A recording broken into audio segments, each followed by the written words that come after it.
¿Alguna vez una pregunta que nace de la desesperación puede convertirse en una respuesta llena de esperanza? Bueno, hoy vamos a seguir el rastro de una conexión increíble, un eco que viaja por los siglos, desde un momento de crisis total en el desierto hasta una oración que tiene el poder de cambiar nuestra perspectiva para siempre. Para empezar, tenemos que viajar en el tiempo a un momento de máxima expectación. Tratemos de imaginar la escena. El pueblo de Israel, que acaba de ser liberado de la esclavitud en Egipto, está parado justo en el borde de la tierra prometida. Están, literalmente, a un solo paso de ver cumplidas las promesas que Dios les había hecho a sus antepasados. La tensión se podía cortar con un cuchillo. Pensemos que el futuro de toda la nación dependía de la decisión que iban a tomar justo en ese momento. ¿Entrarían por fin a su destino? ¿O una mala perspectiva los dejaría atrapados en el desierto? Era, sin duda, un momento que iba a definir su historia para siempre. Y entonces, para ver cómo era la tierra, Moisés envía a 12 líderes, uno de cada tribu. Pero aquí, atención, aquí está el detalle más importante de todos. La idea de Dios no era enviar espías para una misión de reconocimiento militar, no. La idea era que fueran como turistas, para que vieran con sus propios ojos la bondad y la abundancia de esa tierra que Él mismo les estaba dando como regalo. Y es que aquí chocan dos mentalidades, dos formas de ver el mundo. La del espía se fija en los problemas, en los gigantes, y eso lo hace sentirse pequeño, insignificante. Pero la del turista, que tiene una visión de fe, se enfoca en la promesa, en los frutos, y sobre todo en la certeza de que Dios está de su lado. Es una elección de perspectiva que de verdad lo cambia todo. Y vaya que trajeron pruebas. Regresaron cargando un racimo de uvas tan pero tan grande que necesitaron a 2 hombres para llevarlo colgado de un palo. Este famoso racimo de escol no era solo fruta, para nada. Era un símbolo, una profecía de la increíble abundancia que les esperaba, y también de la futura restauración de todo el pueblo de Dios.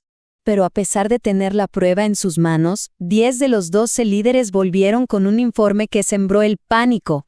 Solo hablaron de las ciudades amuralladas y de los gigantes. Y aquí está la frase clave.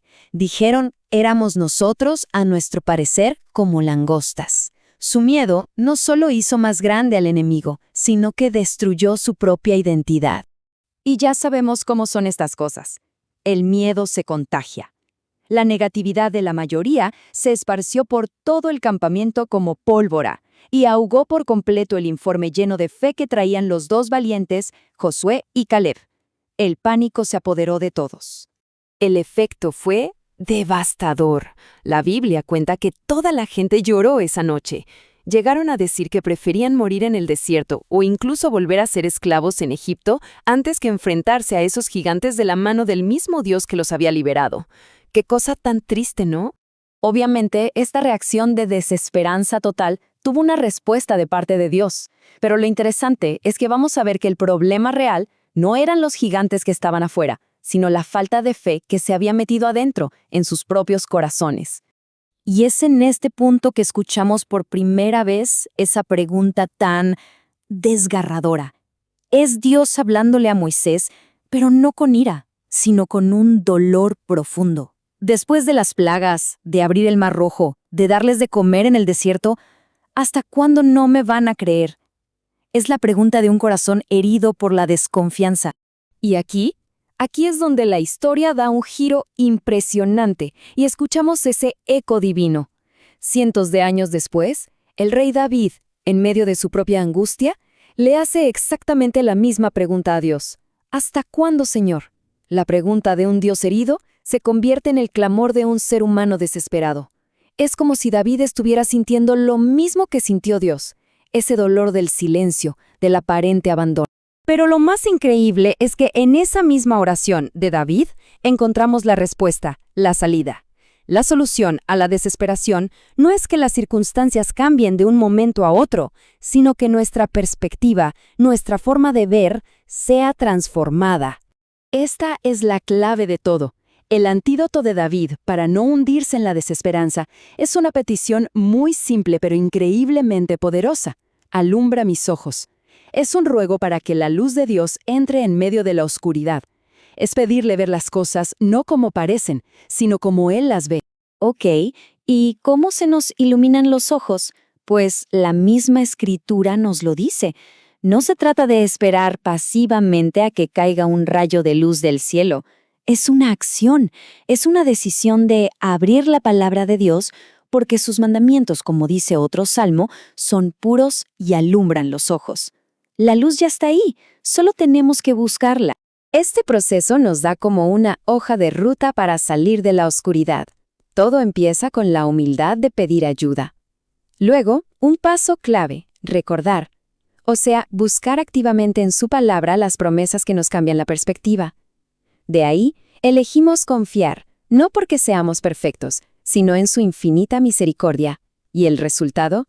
Bueno, el resultado es que nuestro corazón por fin puede alegrarse en la salvación que Él nos da. Y este punto es, de verdad, fundamental. La esperanza no nace de pensar que nos hemos ganado el favor de Dios con nuestras buenas obras. Nace de descansar, de confiar en que su misericordia nunca se acaba y no depende de cómo nos portemos. Esto muestra perfecto el cambio en el corazón de David. Pasa de preguntar ¿hasta cuándo? A declarar con firmeza, mas yo en tu misericordia he confiado. Su alegría ya no depende de si hay problemas o no, sino de la certeza de la salvación de Dios, de su Yeshua. Y así cerramos el círculo. Volvemos al principio, al desierto, pero ahora lo vemos todo con una luz completamente nueva. Vemos dos caminos que salen del mismo punto, dos perspectivas que llevan a dos destinos totalmente opuestos. Miremos esta comparación final, que lo resume todo. La perspectiva del miedo te hace sentir como una langosta. ¿A qué te lleva? A la queja y la rebelión. ¿Y el destino? 40 años dando vueltas en el desierto. Pero la perspectiva de la fe, que se apoya en la misericordia de Dios, te da una identidad de hijo, te lleva a la confianza y termina en un canto de victoria. Y al final, esa decisión que tomaron en el desierto hace tanto tiempo resuena hasta el día de hoy y nos deja con una pregunta clave. Cada día nos enfrentamos a nuestros propios gigantes, a nuestras propias tierras prometidas. La pregunta no es si hay gigantes o no, porque siempre los habrá. La verdadera pregunta es, ¿qué informe vamos a creer? ¿El de nuestros miedos o el de la fidelidad de Dios?